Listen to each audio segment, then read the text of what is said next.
عمر چیمہ اور دوستوں جس طرح کہ آپ دیکھ رہے ہیں میرے ساتھ موجود ہیں بیرسٹر حامد بھشانی صاحب۔ بیرسٹر صاحب سر آپ کے وقت کا بہت شکریہ۔ آپ کا شکریہ جناب، تھینک یو۔ اچھا بیرسٹر صاحب آپ سے یہ پوچھنا یہ ہے کہ آپ نے دیکھا کہ جس طرح پاکستان میں ایک ٹرانزیشن آئی ہے اور بہت سارے لوگوں کا کہنا یہ ہے کہ پاکستان میں جو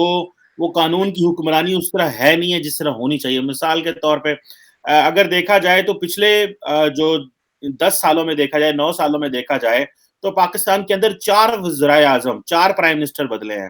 اور اس سارے ٹینیور کے دوران تقریباً 3 آرمی چیف آنے چاہیے تھے، لیکن ایک آرمی چیف کے دور میں ٹینیور جو ہے وہ 6 سال کا بن گیا، لیکن اس ٹینیور میں 4 جو ہے وہ وزیر اعظم آئے ہیں۔ آپ سر کیسے دیکھتے ہیں کہ پاکستان کا کیا مستقبل ہے، ہم کس ڈائریکشن میں جا رہے ہیں؟ جو اپوزیشن ہے اس وقت، عمران خان صاحب وہ سڑکوں پہ آ گئے ہیں، وہ کہتے ہیں کہ میں اس کو نامنظور کروں گا، یہ امریکہ کی سازش ہے، اور پاکستانی جو ہے وہ پوری دنیا میں باہر نکل کے اپنی حکومت کے خلاف اپنی ایمبیسیز کے باہر جا کے پروٹیسٹ کر رہے ہیں۔ یہ کیا سگنلنگ ہے پاکستان کے اندر؟ یہ جو پولرائزیشن ہے، یہ جو تقسیم ہے، یہ جو نفرت ہے، اور یہ کس طرف ہماری ڈائریکشن کیا ہے ایز اے اسٹیٹ، اور آپ اس کو کیسے پورٹرے کریں گے کہ کیا ہم ایک ٹھیک راستے پہ ہیں؟ یہ ایک پولیٹیکل اویئرنیس ہے جو عمران خان صاحب کہہ رہے ہیں میں لے کے آ رہا ہوں اور میں قانون کی حکمرانی ہوگی، یا آپ کیا سمجھتے ہیں کہ یہ انارکی کیوس ہے؟ اگر آپ رول آف لا کو نہیں مانتے، کانسٹیٹیوشن کو نہیں مانتے، آپ اس کو سر کس طرح اس کا احاطہ کریں گے؟ ایک بڑا براڈر کوسچن ہے سر یہ۔ دیکھیں جی، یہ کوشچن جتنا براڈر ہے اتنا ہی یہ اپنے ہی جو ہے وہ جواب بھی ہے اسی کے اندر۔ جس طرح کہ آپ نے فرمایا کہ جو ملٹری میں اتنے باسز جو ہے وہ بدلے ہیں تو سیاست میں اتنے بدلتے ہیں، تو اس کی وجہ بالکل کلیئر ہے کہ ظاہر ہے کہ کوئی بھی آدمی جو ایکسٹینشن لے رہا ہے کسی بھی انسٹیٹیوشن میں، ظاہر ہے وہ اگر ڈیپینڈ کرتا ہے پالیٹیشنز پہ، اور پالیٹیشنز جو ہیں وہ اپنی انسٹیبلٹی، ان کی انسیکیورٹی اور ان کی جو ہے وہ جو سچویشن ہے ہمارے ہاں جس طرح کی ہے غیر یقینی، اس کو اس پیش نظر جو ہے وہ اگر ڈینائی نہیں کر سکتے تو اس کے نتائج تو پھر یہی نکلیں گے۔ تو اس حساب سے ایک جو ہے یہ ایک بڑا زبردست قسم کا ایک اس کے اندر میسج ہے جو اٹ سیلف پاکستان کی سیاست کے اندر جو انسٹیبلٹی ہے اور پالیٹیشنز کا جو رول ہے اس کو ایکسپوز کرتا ہے۔ ایک اس کا یہ ہے، اور اسی کے ساتھ جو ہے یہ اس کی آپ کی دوسری بات بھی جڑی ہوئی ہے کہ یہ جو کچھ ہوا ہے اس کا جو ہے وہ ری ایکشن کس طریقے سے ہو رہا ہے۔ پہلی بات ہے کہ جو کچھ ہوا ہے یہ آپ دیکھیں کہ ایک تو پارلیمنٹ کے اندر ہوا ہے، اور پارلیمنٹ کے اندر اگر کچھ لوگ جو ہیں جو اپنی اکثریت کھو گئے تھے اور انہوں نے یہ تسلیم کیا، اور اگر نہیں بھی تسلیم کرتے تو یہ روز روشن کی طرح یہاں ہے کہ عمران خان صاحب ایز اے پرائم منسٹر جو ہے ان کی اکثریت جو ہے وہ ختم ہو چکی تھی۔ اب جب یہ وہ بات تسلیم کرتے ہیں اور اس سے ڈینائی نہیں کرتے، اور اس سے ڈینائی کر بھی نہیں سکتے، چونکہ کہیں بھی کسی اتھارٹی کے سامنے اس کو چیلنج کیا جائے تو دونوں کو کہا جا سکتا ہے کہ لے آئیں اپنے اپنے بندے اور آ کے بٹھائیں سامنے، یا روز ہم پریس میں دیکھ رہے ہیں ان کے ساتھ کتنے اور کتنے بھاگ گئے۔ تو اس لیے اس کا تو وہ کچھ کر نہیں سکتے کہ باتوں میں اس کو اوپر نیچے کر لیں۔ یہ حقیقت ہے کہ آپ اپنی اکثریت جو ہے وہ کھو چکے ہیں۔ تو ایک ڈیموکریٹک کنٹری کے اندر جہاں پہ ایک ڈیموکریٹک سسٹم ان پلیس ہوتا ہے، وہاں پہ جب آپ اپنی اکثریت کھو دیتے ہیں تو پھر آپ کو کیا کرنا چاہیے؟ اگر آپ قانون پسند آدمی ہیں، کانسٹیٹیوشن پہ بلیو کرتے ہیں، اخلاقیات پہ بلیو کرتے ہیں، تو ایسی صورت میں آپ کو کیا کرنا چاہیے؟ ایسی صورت میں یہ ہوتا ہے نا کہ آپ خود ہی استعفیٰ دے دیں کہ بھائی میری اکثریت نہیں رہی تو میں جو ہے وہ دوسری سائڈ پہ جا کے بیٹھ رہا ہوں، دوسرے بینچ پہ، جو پوری دنیا کی پارلیمنٹس میں اور ڈیموکریٹک کنٹریز میں ہوتا ہے۔ اور دوسرا یہ ہوتا ہے کہ نہیں، آپ اس کو بدلنے کی کوشش کرتے ہیں، جب حزب اختلاف جیسے کہ پاکستان میں ہوا اپنا ایک بل لے کے آتی ہے تو آپ اس کو کانسٹیٹیوشنلی ڈیل کرتے ہیں، آپ کوشش کرتے ہیں کہ اس کے لوگ جو ہیں آپ کو ووٹ دیں اور آپ وہاں پہ بیٹھنے کے قابل ہوں، لیکن آپ یہ بھی نہیں کر سکتے، اور پارلیمنٹ جو ہے وہ سامنے آ کے شو کر دیتی ہے اپنی جو ہے وہ مطلوبہ اکثریت، جس کی بنیاد پہ ان کا رائٹ بنتا ہے کہ وہ اپنے آدمی کو الیکٹ کریں، آپ حزب اختلاف پہ بیٹھیں۔ تو آپ اپنے قانون اور قاعدے اور اپنا کانسٹیٹیوشن جو ہے وہ ایجاد کرنا شروع ہو جاتے ہیں کہ میں نے اپوزیشن میں بھی نہیں بیٹھنا، کانسٹیٹیوشن کو بھی نہیں ماننا، ان کا اجلاس بھی آرام سے نہیں ہونے دینا، جس حد تک ہو سکتا ہے آپ کا کوئی اسپیکر ہے، ڈیپیوٹی اسپیکر ہے، وہ جنگل کا قانون لے کے تو آ جاتا ہے پارلیمنٹ کے اندر اور ایسی حرکات و سکنات کرتا ہے جو کسی بھی مہذب ملک میں لیٹ الاؤن ڈیموکریسی، کہیں بھی مجلس شورا والے ملک یا کہیں بادشاہت والے ملکوں میں بھی اس طریقے سے کوئی کسی فورم پہ جو آپ نے اتفاق سے قائم کیا ہوا ہے اس طرح کی حرکت نہیں ہوتی۔ تو اس کے بعد بھی جب وہ الیکٹ ہو جاتے ہیں تو پھر بھی آپ کا جو ری ایکشن ہے، بجائے اس کے کہ آپ کہیں کہ ٹھیک ہے میں ایک پبلک پریشر کریٹ کر رہا ہوں اور الیکشن کرا رہا ہوں، اس کے بجائے آپ اس طرح کے ہتھ کنڈے استعمال کریں جو پھر انہوں نے ری پلے کیا ایکشن پنجاب اسمبلی میں، یا جس طرح کا رویہ ان کے پریزیڈنٹ کا ہے۔ یا پریزیڈنٹ کے پاس کیا اختیار ہے کہ وہ جو ہے گورنر کو کہے کہ جی آپ یہ حلف نہیں لے سکتے یا آپ بیٹھے رہیں، یا گورنر کے پاس کیا اختیار ہے؟ جب آپ اکثریت کھو چکے تو اس کا مطلب آپ کے پاس مینڈیٹ نہیں ہے، عوام نے جو آپ کو مینڈیٹ دیا تھا واپس لے لیا۔ تو اب یہ ساری چیزیں سامنے رکھنے کے باوجود اگر کوئی یہ کہے کہ دوسرا فریق قصوروار ہے اور ہم بالکل سچے ہیں اور ہم کانسٹیٹیوشن پہ چل رہے ہیں، تو اس کا مطلب یہ ہے کہ ڈیموکریسی کے کانسیپٹ کو ابھی تک لیٹ الاؤن پیپل، پاکستان کے جو ٹاپ کی لیڈرشپ ہے اور بڑی پارٹیاں ہیں، انہوں نے ابھی تک کلیئر نہیں ہوا ان پہ کہ ڈیموکریسی ہوتی کیا ہے اور اس کے اندر ان کیس آف کانفلکٹ اس کو ریزالو کیسے کیا جاتا ہے۔ اس میں جو ہے وہ ایک دوسرے کو مار مار کے بازو توڑنا اور ان کو جو ہے وہ اس طریقے سے زخمی کرنے کو اگر آپ ڈیموکریسی سمجھتے ہیں تو پھر آپ ایک ڈرامہ کر رہے ہیں، یہ ڈیموکریسی نہیں ہے۔ اب یہ کہیں گے جی اس طرح کے واقعات فلاں پارلیمنٹ میں بھی ہو گیا تھا، فلاں بھی ہو گیا تھا، جہاں ہوا غلط ہوا ہے، اور یہ کوئی پارلیمانی طریقہ نہیں ہے کہ آپ اس طریقے سے جو ہے وہ چیزوں کو وہ کریں۔ تو یہ شو کرتا ہے جناب کہ ملک کے اندر ایک جو ڈیموکریٹک کلچر ہے، ڈیموکریٹک نارمز ہیں، ڈیموکریٹک جو موریلٹی ہے وہ ابھی تک پریویل نہیں کر رہی۔ اس کی جگہ آپ کا ابھی تک سسٹم جو ہے وہ دراصل وہی جو آمریت پسندانہ ہے۔ آمریت پسندی کا جب ہم لفظ استعمال کرتے ہیں تو اس سے مراد کیا ہوتی ہے کہ میں جو بات کر رہا ہوں وہ باقی سب کو ماننی چاہیے وداؤٹ اینی آرگومنٹ کے۔ حالانکہ آپ یہ دیکھیں کہ ہمارا سب سے بڑا جو مثال ہم دیتے ہیں آمریت پسندی کے ساتھ، ہم فوج کو جوڑتے ہیں، لیکن آپ فوج میں بھی دیکھیں کہ ان کا باقاعدہ ایک کور کمانڈر کا اجلاس ہوتا ہے، ان کے دوسرے ایسے فورمز ہیں جن پہ وہ بیٹھ کے ڈسکشنز کرتے ہیں، رائے لیتے ہیں اور اتفاق رائے سے یا جیسے بھی ان کا اپنا میکانزم ہے فیصلے کرتے ہیں۔ تو پالیٹکس میں جب آپ جنگل کا قانون لے کے آئیں گے اور آپ جو ہے وہ کانسٹیٹیوشن کو بالکل جناب کوئی حیثیت نہیں دیں گے، قانون کی اس طریقے سے خلاف ورزی کریں گے کہ ایک پارلیمنٹیرین جو ہے وہ دوسرے پہ حملہ کرتا ہے، تو یہ آپ کے قانون میں کیا ہے حملہ کرنا؟ اس کو اسالٹ کہتے ہیں، جس کا جو ایک کرمینل ایکٹ ہے اور اس کی باقاعدہ سزا ہے، اور اس کو سزا نہ ملے کہ وہ پارلیمنٹیرین ہے تو اس کا مطلب یہ ہے کہ پھر آپ کے ملک میں دو قانون ہیں جو خود کہتے ہیں۔ اور پھر جب خود آپ یہ کہتے ہیں کہ قانون کی حکمرانی اور ملک میں دو قانون نہیں ہونے چاہیے اور ہر کے لیے ایک قانون ہو، اور آپ خود اپنے ورکرز کے تھرو اور اپنے فالوورز کے تھرو اس طرح کی کارروائیوں میں انوالو ہوں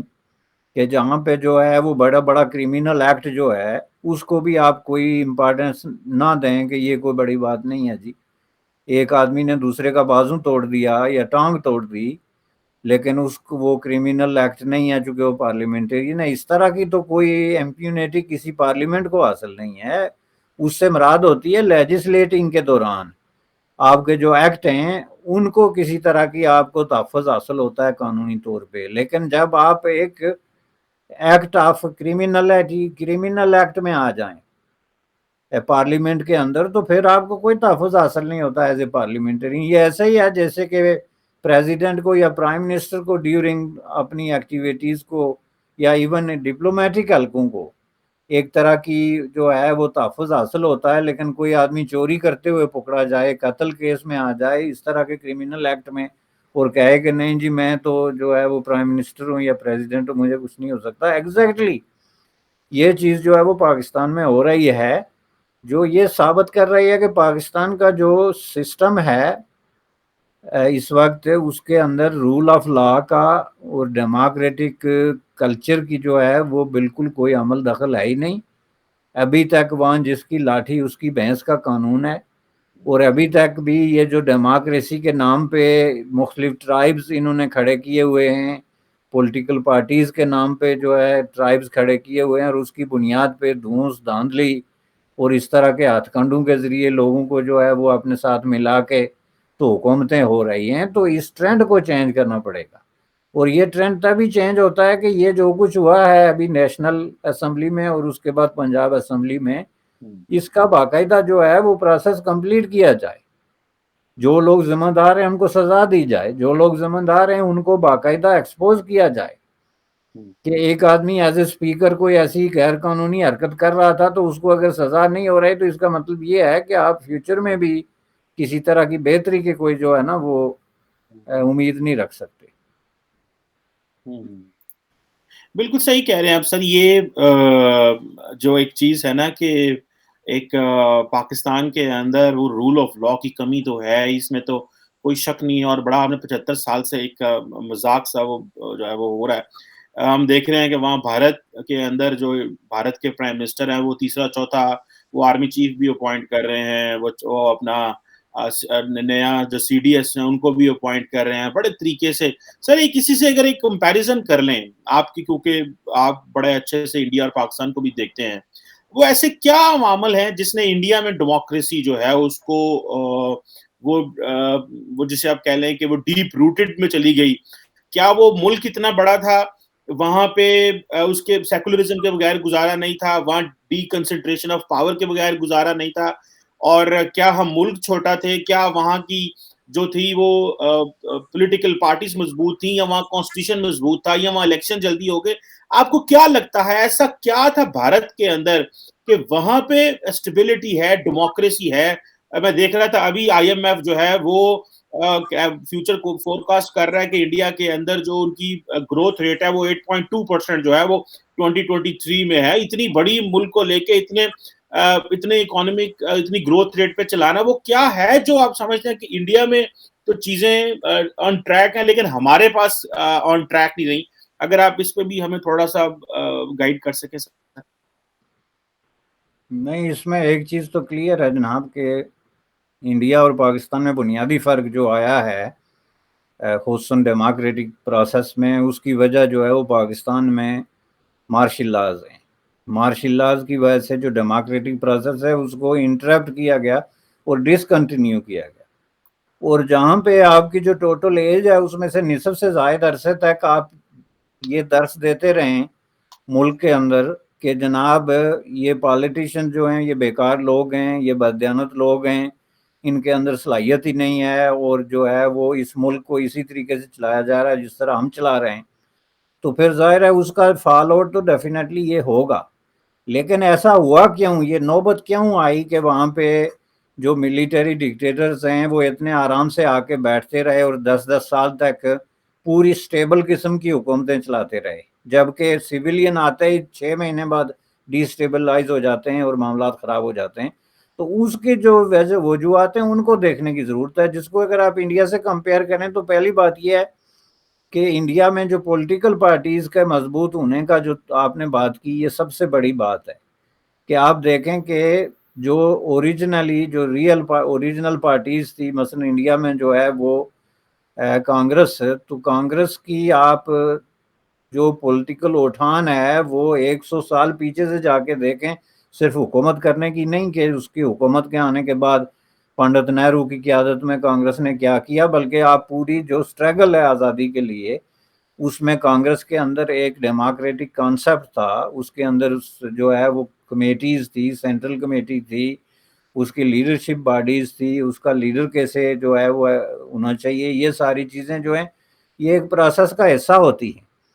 جو کہ آپ کو الٹیمیٹلی یہ تجربہ دیتی ہیں اور علم دیتی ہیں کہ آپ اسی طریقے سے ملک کو کیسے ڈیموکریٹکلی چلا سکتے ہیں. اس کے برعکس جو ہے وہ انڈین جو آل انڈیا مسلم لیگ تھی،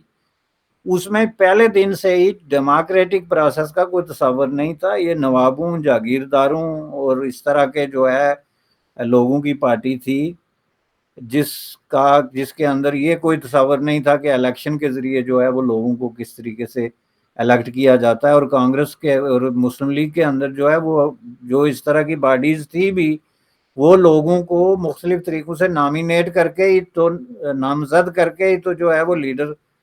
چنتے تھے، بجائے اس طرح کے ایک ڈیموکریٹک پروسیس میں جس طرح کے ون ووٹ ون پرسن کے تھرو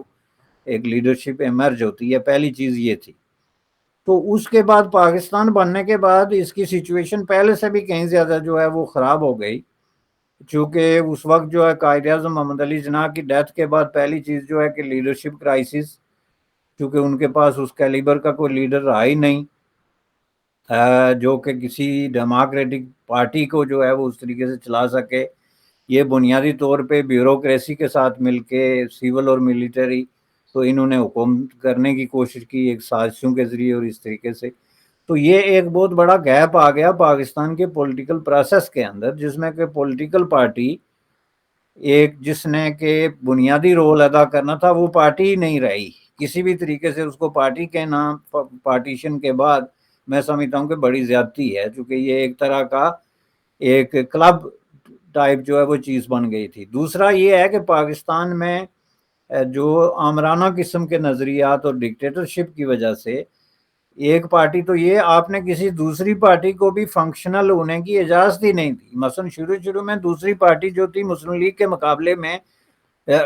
پہلی جو بڑی پارٹی تھی وہ کمیونسٹ پارٹی تھی، جو کمیونسٹ پارٹی آف پاکستان، جو کمیونسٹ پارٹی آف انڈیا سے ٹوٹ کے تو ایک پاکستان کا حصہ بنی. اس کو آپ نے بین کر دیا. بین کرنے کا مطلب یہ ہے کہ وہ تاریخ میں پہلی پارٹی تھی جس کو آپ نے آفیشلی یہ آرڈیننس جاری کیا کہ یہ پارٹی جو ہے آپریٹ نہیں کر سکتی، جس کا مطلب یہ ہے کہ اگر کمیونسٹ پارٹی آپریٹ نہیں کر سکتی تو پھر وہاں پہ یا جماعت اسلامی رہ جاتی ہے، یا ملٹری ڈکٹیٹرشپ رہ جاتی ہے، یا پھر وہی مسلم لیگ جس کا میں نے پہلے ذکر کیا کہ جو نوابوں اور جاگیرداروں اور نوکرشاہی کا ایک ملغوبہ تھا وہ رہ جاتی ہے. اس کے بعد آگے جا کے جتنی بھی پارٹیز جو ہیں کمیونسٹ پارٹی کے علاوہ جنہوں نے اپوزیشن کا رول ادا کرنے کا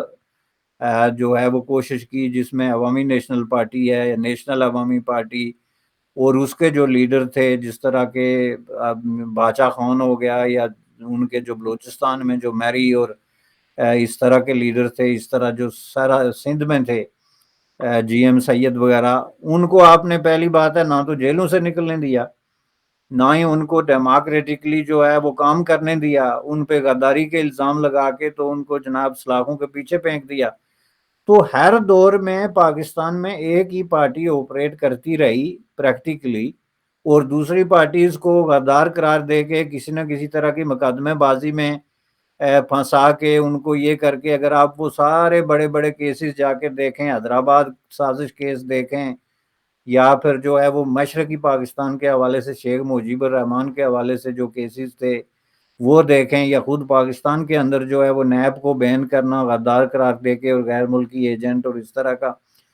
تو یہ ماحول رہا جس کی ریفلیکشن ابھی آپ نے دیکھی ہے عمران خان کے دور میں، کہ جب انہوں نے میڈیا پہ پابندی اور اس طرح کے قوانین بنا کے تو پریکٹیکلی ایسی سچویشن کریٹ کرنے کی کوشش کی جس میں صرف ایک ہی پارٹی جو ہے وہ سروائیو کر سکتی ہے. تو یہ سارا ماحول جو ہے ظاہر ہے جب کریٹ ہوا پولیٹیکل پارٹیز کے حوالے سے، تو اس کا الٹیمیٹ فائدہ اسی فورس کو ہوگا جو ملک کی سب سے زیادہ سٹیبلائزڈ فورس ہے، اور وہ آپ کی تھی جناب ملٹری، جو ایک منظم فورس تھی. چنانچہ انہوں نے 3 دفعہ آرام سے 10 سال جو ہے وہ حکومت کی، اور سیاستدان جو ہے ان کے آگے پیچھے گھومتے رہے یا ان کے عتاب کا شکار رہے جنہوں نے اپوز کیا. تو یہ سلسلہ ابھی تک کوئی بڑے پیمانے پہ بدلا نہیں ہے. چونکہ اب بھی اگر آپ دیکھیں تو اس وقت بھی ایز وی اسپیک اس میں ایک تاثر یہ ہے کہ ڈومینیٹنگ رول اس وقت بھی جو ہے وہ ملٹری کے ہاتھ میں ہے، کہ انہوں نے فیصلہ کرنا ہے کہ آگے کیا ہوگا. تحریک انصاف کے ہزاروں لوگوں نے دعاؤں کے لیے ہاتھ اٹھائے ہوئے ہیں کہ یا خدا کس وقت باجوہ صاحب یہ کہہ دیں کہ میں عمران خان اچھا آدمی ہے، اور دوسروں نے ہاتھ مسالوں پہ بیٹھے ہوئے ہیں کہ کس وقت کہہ رہے ہیں جی کہ پی ڈی ایم بہت اچھا ہے. یہ حالت ہے ان کی، یہ ہے ان کی مینٹالٹی. اور جس ملک کے اندر پالیٹیشنز کی اور پولیٹیکل ورکرز کے کانشیسنس کا، شعور کی یہ حالت ہو کہ ان کو جو ہے وہ تصور تک نہ ہو کہ یہ ہم دعا کس بات کی کر رہے ہیں اور دیکھ کس طرف رہے ہیں، اور دوسری طرف ہم کہہ رہے ہیں ابھی یہ جو آڈیو اور ویڈیو اور یہ چیزیں جو ہیں وہ لیک ہو رہی ہیں، اس میں آپ دیکھیں کہ اگر ان میں 1% بھی سچائی ہے تو یہ بڑی بدقسمتی کی بات ہے. یہ پالیٹیشنز کو اپنے پاؤں پہ کھڑا ہونے کے لیے ابھی کئی سالوں کی جو ہے وہ ضرورت ہے، تربیت کی اور جدوجہد کی. اور میں سمجھتا ہوں کہ یہ چیزیں ہیں جو انڈیا سے پاکستان کو اگر آپ کمپیئر کرتے ہیں ڈیموکریسی کے فیلڈ میں تو اس میں کمپیریزن بنتا نہیں، بہت بڑا زمین اور آسمان کا فرق ہے. اس کے مقابلے میں انڈیا میں ڈیموکریسی میں سب سے بڑی بات یہ ہے کہ کنٹینیوٹی رہی، کنسسٹنٹلی جو ہے، ظاہر ہے کرائسس وہاں بھی آتے رہے. اندرا گاندھی نے جو ہے ایمرجنسی نافذ کر دی تھی، اس طرح کے وہاں پہ ایونٹ جو ہے وہ ہوتے رہے. 62 میں جو وار کے حوالے سے کرائسس ان کے آ گئے تھے چائنا کے حوالے سے، اس کے بعد کی سچویشن میں.